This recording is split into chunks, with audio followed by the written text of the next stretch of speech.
Après sa mission officielle, les 48 heures, à Kinshasa, la gouverneure du Lualaba a regagné sa juridiction dans l'avant-midi de ce mercredi 18 décembre 2024.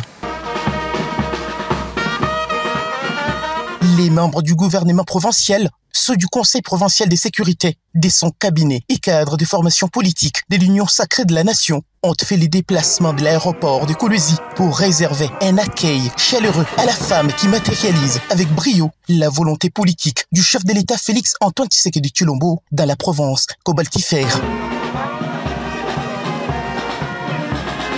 Dans une interview accordée à chaud à la presse, Fifi Masuka Saini a remercié les chefs de l'État, Félix Antoine Tshisekedi Tshilombo et le vice-premier ministre, ministre de l'Intérieur, de l'avoir reçu et à qui elle a fait rapport sur la situation générale de sa juridiction, notamment les cas de banditisme observés ces derniers temps à Kolwezi et dans d'autres grandes agglomérations de la province. Nous disons un grand merci à notre Dieu.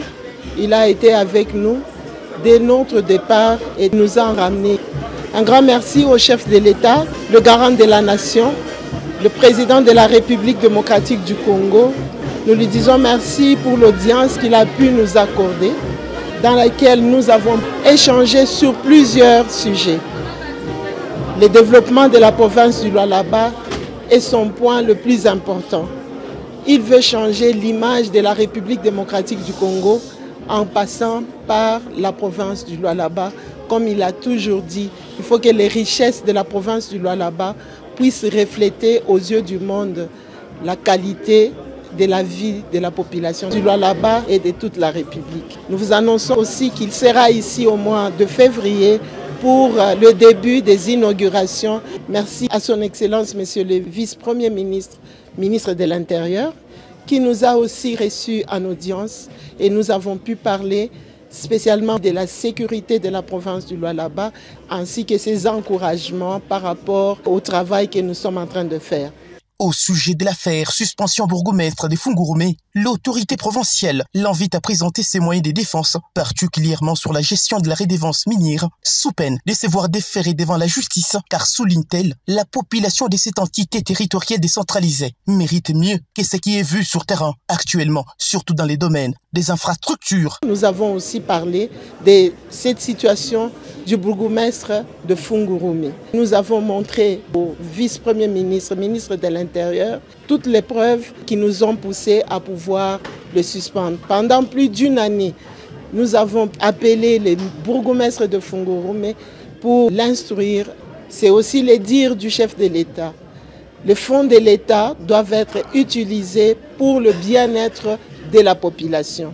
La province du Lualaba est une province qui perçoit les redevances minières. Les redevances pour le développement de la province, il faut que toutes les entités qui en sont bénéficiaires puissent refléter les développements, entre autres la commune de Fungurume. Nous avons constaté pendant toute une année et demie que le fonds des redevances minières sont utilisés beaucoup plus en fonctionnement qu'en infrastructure. À ce jour, 1 seul ou 2 kilomètres ont été faits alors qu'ils ont perçu plus de 20 millions de dollars. 18 millions ont été utilisés dans les fonctionnements, seuls 2 millions utilisés pour les infrastructures.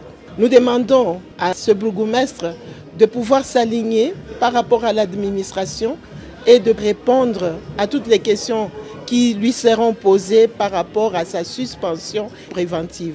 Faute de réponses ou de justifications de tous les fonds qu'il a pu utiliser, son dossier sera envoyé en justice. Mais si il parvient à répondre ou justifier tous ces fonds-là, je crois qu'il pourra reprendre son travail normalement. La gouverneure Fifi Masuka Saini a eu du mal à quitter l'aéroport avec une foule de Lualabais venus pour encourager le travail des titans qu'elle abat pour le bien-être de tous.